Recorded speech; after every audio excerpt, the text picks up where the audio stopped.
பாய், எனக்காக ஒண்ணு செய்வியா? நான் என்ன பண்ணணும் சொல்லு. 5 வருஷத்துக்கு முன்னாடி என்ன வேணும்னு கேட்டனும், இப்ப அதுதான் வேணும். பிரியாணி. தம்பே, பிரியாணி தீர்ந்து போயிடுச்சுப்பா. இப்பதான் பக்கத்து வீட்டுக்காரங்களே கொடுத்து முடிச்சேன். இப்ப வந்து கேட்கற வத்தில என்னது, பிரியாணி காலியா? ஓ பாய், இதுக்காக காலையில சாப்பிட மீட்டிங்கு. சரி விட்றா தம்பி, உனக்காக வீட்டுக்கு போய் சட்டியை சுரண்டியாது உனக்கு பிரியாணி கொண்டு வரேன். ரைட்டா? என்ன சொல்ற? என்னது, சட்டியை சுரண்டி எடுத்துட்டு வரியா? என்ன அவளை கேவலமா நினைக்கிறேன். நீ உன்னை ரொம்ப வருஷமா அப்படித்தானப்பா நினைச்சுக்கிட்டு இருக்கேன் நானு.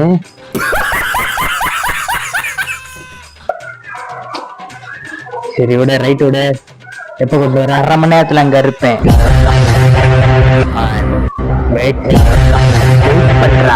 நான் நேர்ல வர்றேன். ஒரு பிரியாணி திங்கிறதுக்கு இவ்வளவு கேவலப்பட வேண்டியிருக்கு.